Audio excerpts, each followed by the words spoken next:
Welcome to the Religious Studies Project, hosted by David Robertson and myself, Christopher Cotter. This podcast is produced in association with the British Association for the Study of Religions, and you can visit our website at www.religiousstudiesproject.com. Well, following our recent interviews with Callum Brown and Ariella Keysar, we thought we would take a closer look at quantitative research in religious studies, how to go about it, what it is, how it works, and as well as that discussing some of the intrinsic problems and limitations of this methodology. We thought the best person to ask would be Professor David Voas, who is Professor of Population Studies at the University of Essex and is widely published and acknowledged expert in this field. As social scientists, many of the questions that come up in studying religion are by nature quantitative. We're concerned about issues such as the growth or decline of religious institutions, whether alternative spirituality is growing, and if so, how fast and for how long that's been going on. We want to know whether women are more religious than men, and why. Are evangelicals being successful in a way that others aren't? Are young Muslims more committed, or perhaps not quite as committed, as their parents living in the West? So all of these issues are essentially, I think it's fair to say, quantitative. They're to do with how much, how far, how long, to what extent, and involve comparisons more than less than that are implicitly or indeed explicitly quantitative. And quantitative research is often paired off with qualitative research. Mm-hmm. Maybe you could tell me a little bit about the difference between these approaches in their applicability and their usefulness. Mm-hmm. I'll just start by saying what I see the strengths of quantitative research are. They're first of all very good at describing who's religious, how committed they are by other variables of interest, age, sex, ethnicity, class, and so on. They can be used to tell us how far religion and religiosity, I'll explain that term more in a minute, are associated with values, attitudes, and behavior of many kinds, political leanings, marriage, education, employment, and so on. Quantification often provides the best, or occasionally almost the only way, of testing some of the major theories that we have in the sociology of religion. Mm-hmm. These theories are general theories. We need to be able to generalize, and survey methods permit generalization in a way that smaller scale studies don't. Now, as against that, I think qualitative methods score in giving you much greater depth about the meanings that people attach to things. So if you want to know what people mean when they say that they're Christian, for example, it helps to have a conversation about that. Mm-hmm. There are some clues that we can pick up from structured surveys, but it's more difficult, and of course you'll want to go off and talk to qualitative people about the strengths of their methods, but I think there are areas where the depth that you get from qualitative research can be important. And how does that relate to this distinction that you made between religiosity and religion? So religion would be kind of category related to ethnicity, if you like, that pigeonholes someone as Anglican or Methodist, Muslim or Hindu, and is a way of describing either their affiliation as defined from the outside or their identification as defined by themselves. But that needs to be distinguished, I think, from degree of religious commitment or religious involvement, for which we use the term religiosity. Mm-hmm. The term religiosity, I should say, is used outside the field in a slightly pejorative way to mean excessive and perhaps insincere commitment to religion. Here I'm using it in an entirely neutral, technical way, simply to mean degree of religious commitment. And, of course, one can identify oneself as Methodist, Mormon, or Muslim, but be of very different levels of involvement in those religions. You can be either a nominal affiliate or somebody who's deeply committed and very active. And often it's religiosity that is of interest to us as much as or even more than the specific affiliation. And are they both equally accessible to quantitative methods? It's a good question. Self-identification or affiliation is fairly easy to get at least in a crude way. You can simply ask people whether they regard themselves as belonging to a particular religion, or you can, as done on the British Census, ask straight out, what is your religion? Actually, that's the question in England and Wales, not to be confused with the one in Scotland and Northern Ireland. So I think self-identification is not too problematic, although there are issues even there. Many people sit on the fence and will say one thing one day and a different thing another day. Religious commitment is trickier.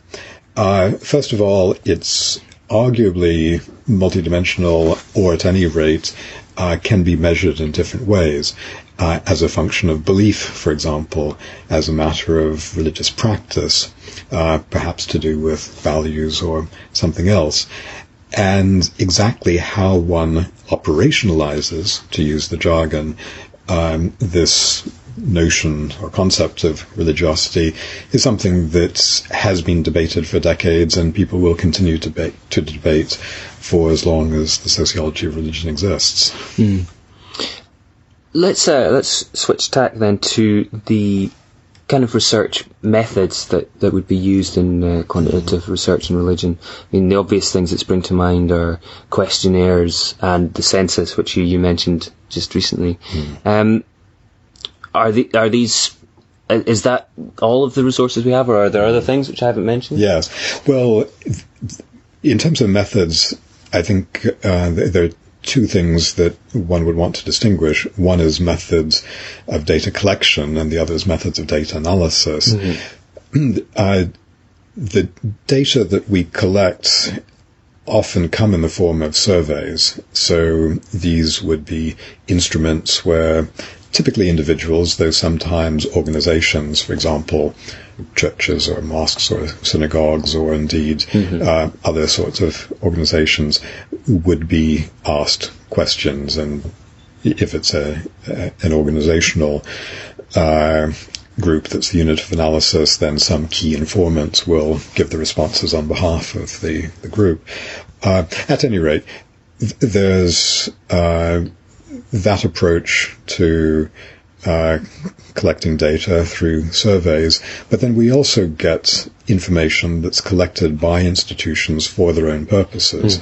So, for example, the Church of England will routinely gather from their diocese, and in turn diocese from the parish churches, information about how many people attend in a typical week or on a given Sunday, how many baptisms, weddings and funerals they've performed, certain financial information and so on.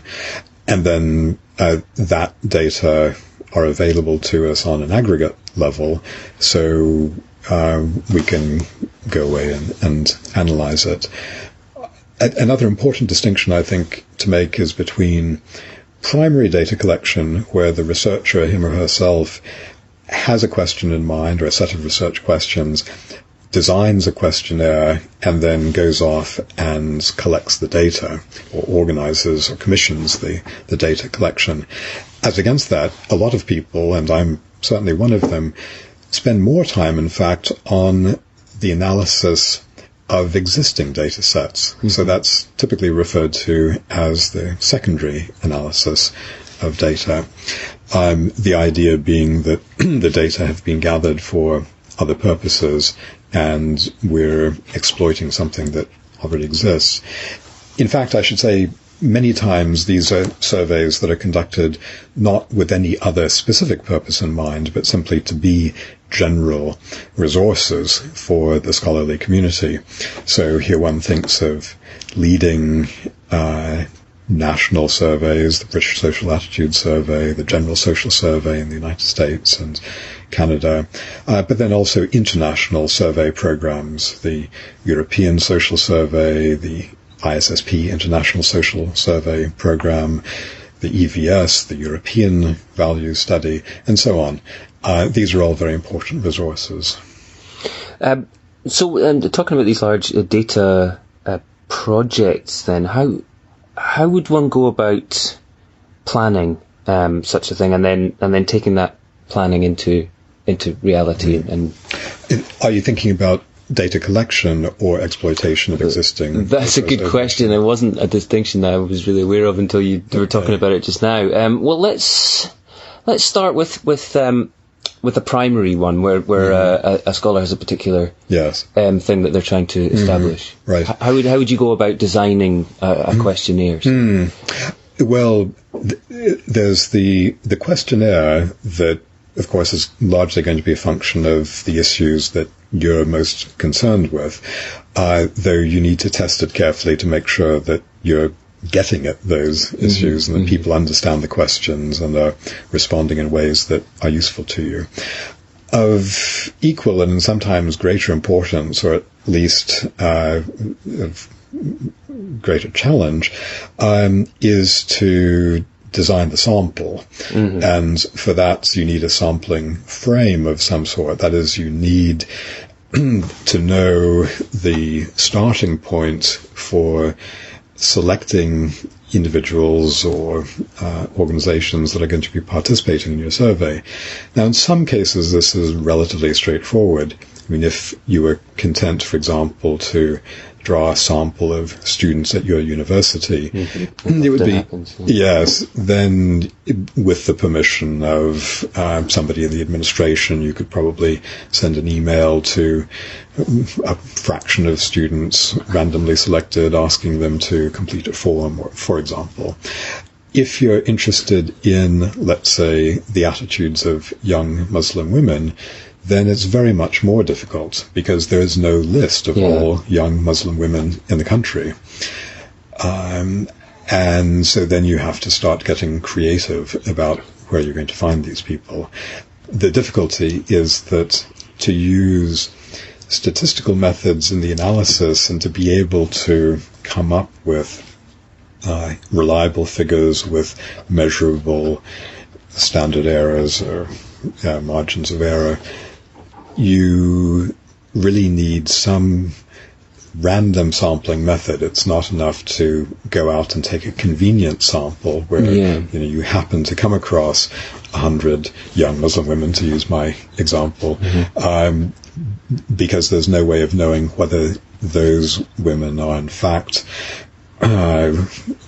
actually representative of the population. If they're ones that just are, in a sense, available to you, the chances are they will not be like all people in the class that you're interested in important respects. I heard Callum Brown recently, who's just kind of moved into a very quantitative research area, saying that he thought the demographic group that the future will know the most about is students at social science unis, because almost every undergraduate survey is based on them. Well, notoriously, psychologists use samples of students for many studies, and so there are a huge number of psychology papers based on samples of students. But yes, to some extent, sociologists do the same thing. And how would that process of going about a project like that be different in a secondary, or on a survey based on secondary sources? Well, then, of course, you bypass all the difficulties associated with collecting and inputting the data. And that means both an enormous savings of time, but perhaps more importantly of money, because gathering data can be extremely expensive, particularly if you're looking for high quality, large, random samples. If you wanted to survey 1,000 individuals, which is often seen as being kind of a minimum figure for really worthwhile quantitative analysis, then you're talking about an enormous number of interviews, potentially some difficult sampling problems, and then a lot of data input, and this is all very expensive. Mm-hmm. So it makes it very much easier if you can use existing data. Obviously, there's a trade-off, and the trade-off is that the people who designed the questionnaire that generates the data you'll be using didn't have your particular research questions in mind. Yeah. So you have the data, and that's it. Yes, yeah. That's right. What's there is there, and there's nothing you can do about it. How has computer technology changed the field? I'm thinking, initially I was thinking about in terms of being able to find these random pools of surely, for instance, to find 1,000 Muslim women, to continue with the same example, would be easier if you can connect with them through Facebook, for instance. But also, I'm guessing if you're talking about a large pool of data such as the census, then having computers to analyse that data is surely going to really bring out a lot more, well, a lot easier to bring out the data. Yes, it has made an enormous difference. To start on the data collection side, since that was your first question, it has generated some very interesting possibilities, though of course it's not necessarily an easy solution. So you're quite right, you could get 1,000 young Muslim women through Facebook, but those 1,000 women would not necessarily look like a random sample of Muslim women in the population. I mean, first of all, the very fact that they're using Facebook means that they're likely to be different. But also, of course, they would be selecting themselves into your sample. You can, and this is a great technique actually, purchase a little advert that will flash up on their screen saying, would you like to take part in the survey? It will only take 2 minutes and you can win an iPod or whatever. But still, very quickly people will see what the survey is about and they'll either continue or they'll bail out. And if the survey isn't something that's of great interest to them, or they're rushed or whatever, they're just not going to do it. And so you're going to have to ask the question, are people who agree to participate like or not like the general population that you want to be in touch with? So that's one issue. I think you're right, there's some great possibilities in web surveying, but one does have to be conscious that there are problems about getting a good representative sample. On the analysis side, it's very clear that modern computing power has greatly increased what we're able to do, and it makes it much easier to do things that before would have been very difficult. So when I was doing my PhD quite some years ago, I was using computers, but I was using punch cards as forms of input and using programming languages that would not have been easy for a lot of people to learn and use. Whereas now statistical software is really quite user-friendly. Within the space of a couple of hours, undergraduates can be taught to produce basic statistics from an existing data set. Well, it might liberate some earlier data sets for new novel purposes, for instance. Indeed. Of course, those data sets have to be put in a form amenable to analysis using modern technology, and often the data that were collected a long time ago now exists just in a hard copy form. So there are input problems there. But you're right. I think there are some interesting possibilities for going back and doing comparative research over time of that sort. A related issue in terms of this kind of choosing your data pool, is, and also this issue of people self-selecting to be involved in things, is the issue of how much they're telling the truth. The kind of person who is likely to self-select to be involved in a survey of Muslim female Facebook users, for instance, may have particular issues that are driving them to take part. Can we always trust that they're telling the truth? I mean... I don't think there's ever any guarantee that people are being completely honest in any form of interview, whether it's a very structured survey or a very unstructured one. So it's entirely possible that you could have just a free-flowing interview with somebody and not be sure to what extent they're being totally frank about their interests and motivations and so on. That said, in general, I think our evidence is that people do want to tell the truth. Apart from anything else, it's easier to give a correct answer than make up an incorrect one. Where that's more questionable is on issues that are sensitive for some reason or another, or that have this element of social desirability about them. So, well, again, to use an example from religion related to Muslims, if you ask people how many times a day they pray, you find a very high proportion of Muslims saying that they pray 5 times a day, which we know, of course, is what's seen to be the obligation. I think there's good reason to believe that not all of them are, in fact, praying that often. Similarly, if you ask Christians, at least in the United States and probably elsewhere, how often they go to church, or even very specifically, have you yourself attended church in the last 7 days? The relationship between the answers you get and the head count that you obtain if you go round all of the local churches is very different. There's a well-known paper by Hadway, Marler, and Shaves in which they did precisely that sort of study. And year in, year out, 40% of Americans have said that they themselves in the past 7 days have been to church or a synagogue. And in fact, our current best estimates of the number who have actually attended in the last week is more like 22 or 23%. Now, there are reasons for that. I think sometimes people actually don't want to mislead you, and so are telling you an untruth because they think that the truth will be misleading. In other words, they think of themselves as the kind of person who does go to church, a church-going individual.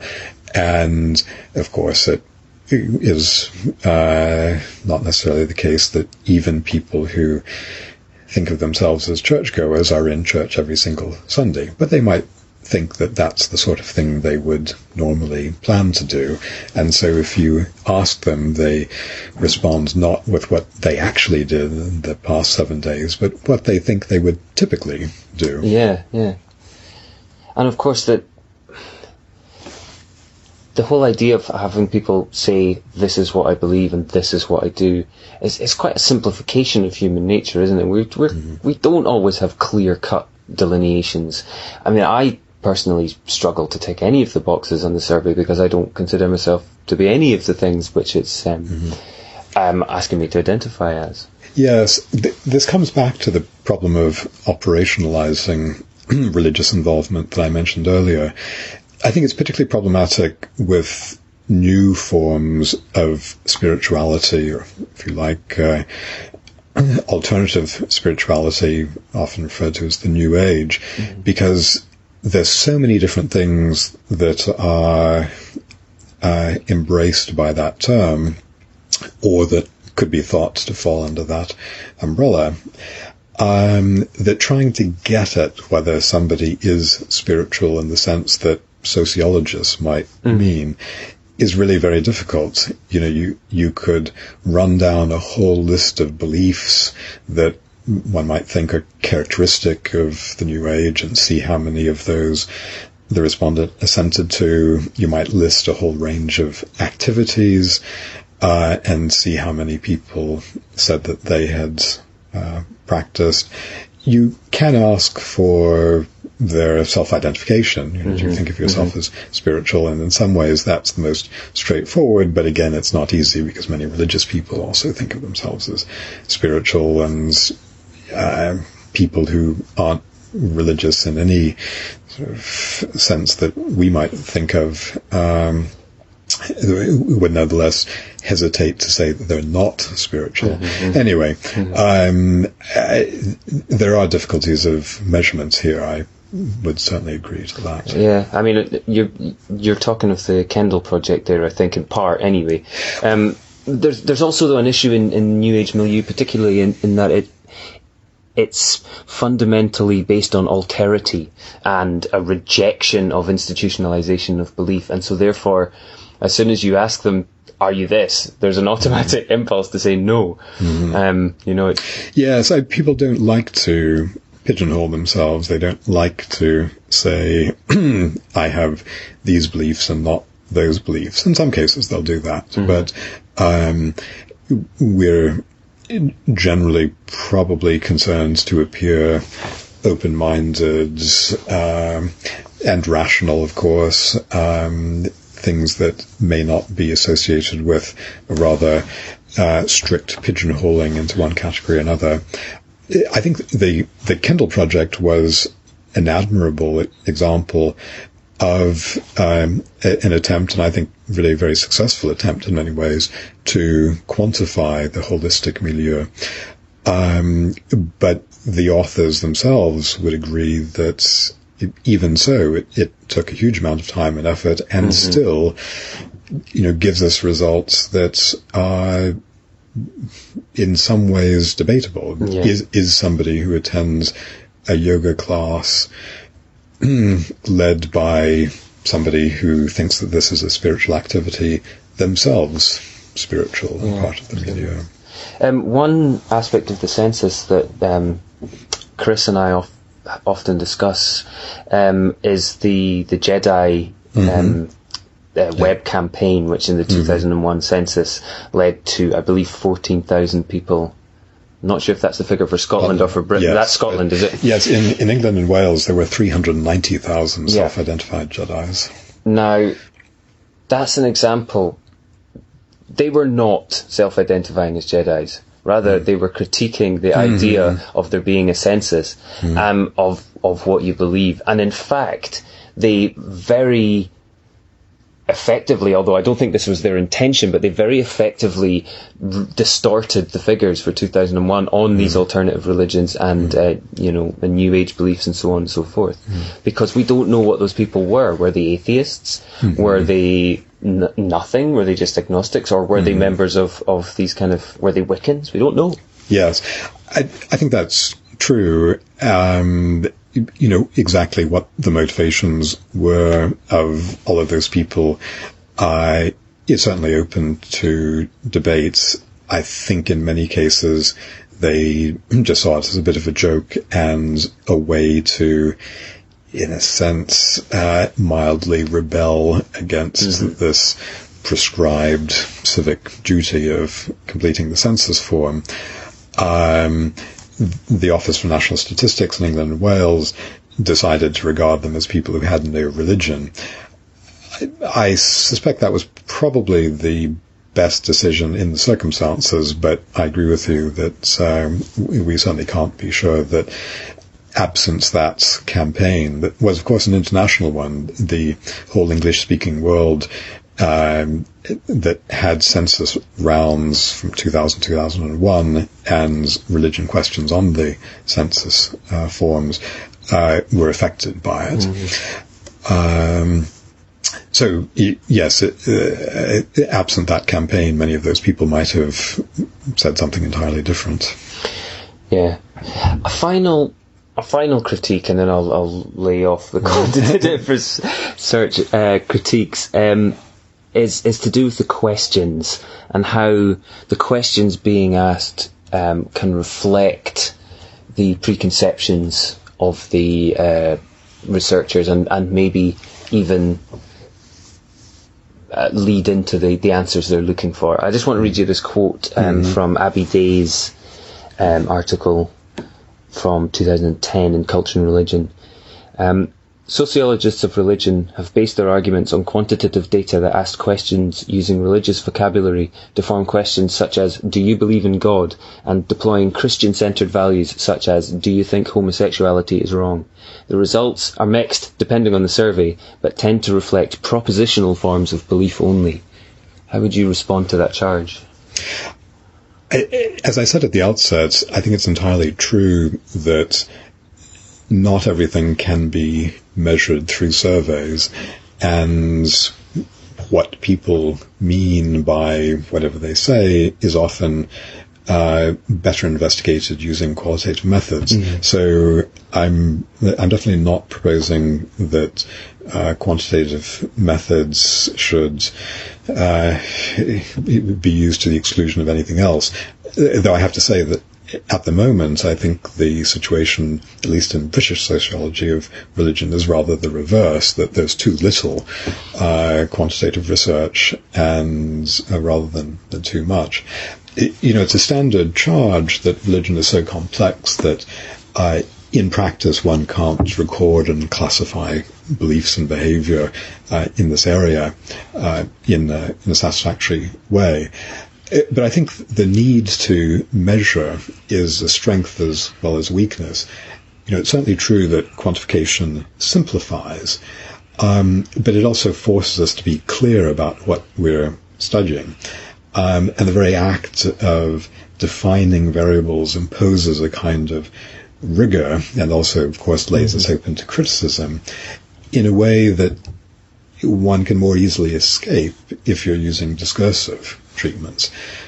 So, while I do accept that there are problems about some of the simple ways of operationalizing religious involvement, I do think that on the other hand, it means that we are able to say, but what about people who think this and not that, for example? And it is fairly clear what you are and aren't getting. And these criticisms notwithstanding, I mean, quantitative research is kind of having a bit of a renaissance, isn't it? It does seem to be more in the spotlight than it was, say, 10 years ago. Perhaps. I think religion's more in the spotlight than it was 10 years ago. And quantification is part of that.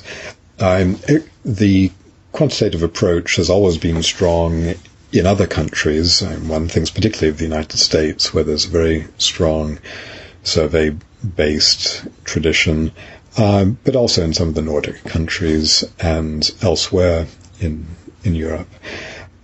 I hope that more and more people will be interested in using the data sets that are available and the tools for analysis that we have to hand and that actually are developing all the time. In many ways, it's a difficult area to keep up with because you do need to continue your professional developments, if you like, just to keep up with current methods. But there is a lot there. There are almost unlimited possibilities. And I think particularly because it is relatively underused at the moment in Britain, there are just lots of opportunities for young scholars in particular. Well, that's a perfect place to end because hopefully there'll be a number of young scholars listening to this podcast who will take some inspiration away from this interview. So I'll say thank you very much. Thank you very much. You've just been listening to David speaking with David Voas at this year's SOCREL conference at the University of Chester last March. Next week, we're very pleased to bring you another interview from Jonathan Tuckett, our other interviewer, who is speaking with Naomi Goldenberg on the topic of religion as a vestigial state. Now, I know Naomi Goldenberg is from the University of Ottawa, and she was on a sort of UK tour a couple of months ago, so we were very pleased to catch her at the University of Stirling, and we are very grateful to Michael Martin and everyone at the University of Stirling for facilitating Jonathan's conversation with Professor Goldenberg. So I know that that's going to be a very good interview for you. Just a couple of other bits of news. You may be interested, you may be not. I, Chris, can I confirm officially that I will be starting a PhD in religious studies at Lancaster University from the start of October. So perhaps our podcast will start to become a little less Edinburgh-centric. Who knows? And on that note as well, we do have some very interesting plans afoot regarding interviews on other continents in the coming months. So do just bear with us, and we will release that information as and when we feel it's right. Please do check us out on Facebook. We've passed 400 followers on Facebook.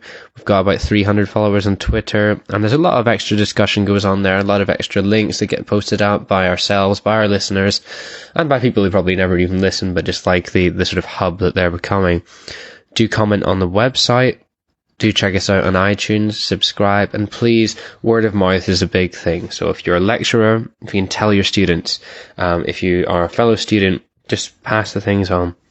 If you're a member of the public, hell, everyone is basically interested in this stuff at a fundamental level, in my opinion anyway. So just anything you can do to tell people about us, to rate us on iTunes, would be greatly appreciated. And for now, thanks for listening.